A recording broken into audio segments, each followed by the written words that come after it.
d'inflexió en la seva més que centenària història, perquè avui neix, acaba de fer-ho en aquests moments, la seva fundació. La veritat és que és un pas natural en una empresa que treballa per atendre els seus associats, però que sempre s'ha sentit responsable d'actuar i treballar per la societat en la que es mou. Doncs bé, aquest propòsit ha pres forma i aquesta forma és forma de fundació.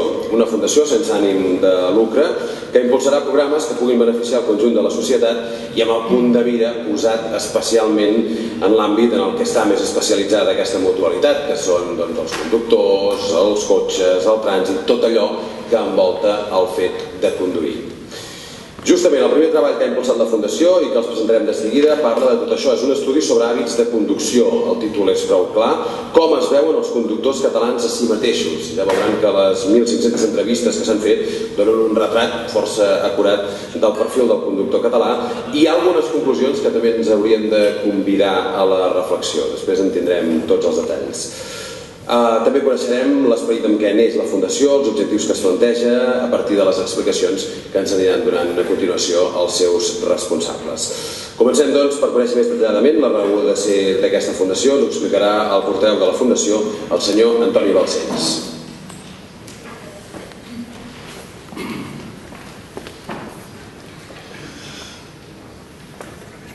Bon dia a tothom, autoritats, senyores, senyors. Gràcies per acollir-nos i acompanyar-nos en aquest acte que tant representa per a la nostra entitat mutual de conductors. Fa més de 100 anys que treballem pels conductors.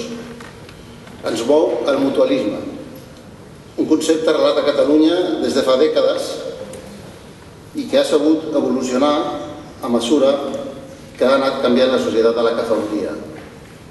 Avui ens acull el que tots coneixem com la Casa Gran. Probablement, alguns dels primers que van crear la nostra entitat a principis del segle XX hi van entrar més d'una vegada. És molt probable que el mateix alcalde a l'època, Salvador Samà i Torrents, marquès de Marianao, o el seu successor, Domènec Sanllehí i Elric, o qualsevol dels regidors d'aquella corporació municipal, anéssim amb vehicles conduïts per membres de la nostra entitat. Gent humil, però amb una visió de futur molt clara. Els cotxes de cavalls havien de deixar pas als automòbils i aquella nova professió havia d'oferir unes prestacions socials de les que n'estava privada. Aquest és l'inici del que més endavant es va conèixer com Montepió de Conductors. I que avui coneixem com Mutual de Conductors. D'aquella època, i com a homenatge als que ens van precedir, hem recuperat la festivitat dels conductors, que tradicionalment es celebra el dia de la Diada de Sant Cristòfol. Com ja sabeu, en vehicles històrics, partim de la plaça de Sant Jaume per recórrer els carrers de la ciutat, tot passant per la capella de Remull.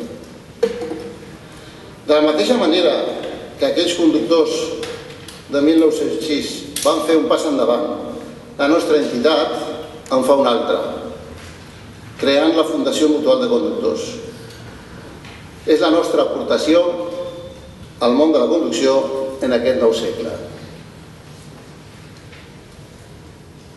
La Fundació Mutual de Conductors neix amb la vocació de beneficiar la societat en programes d'interès social i de tenir influència en l'actitud dels automobilistes mitjançant la promoció d'estudis, com el que avui presentarem, de campanyes i d'accions de formació i assessorament.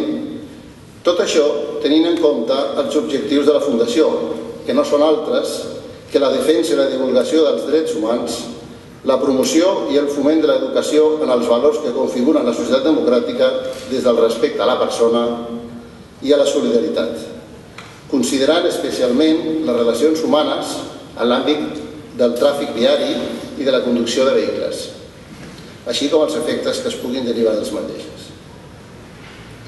La Fundació Mutual de Conductors és una entitat, com ja s'ha dit, sense ànim de lucre, a través de la qual Mutual de Conductors seguirà sent no només fidel a l'esperit del mutualisme que va iniciar l'any 1906, sinó que aquest esperit mutualista confiem que la convertirà en una entitat de referència dins dels diferents sectors, entitats i administracions que d'una manera o una altra es mouen i treballen en els àmbits de la seguretat i de la mobilitat al nostre país. Res més i moltes gràcies.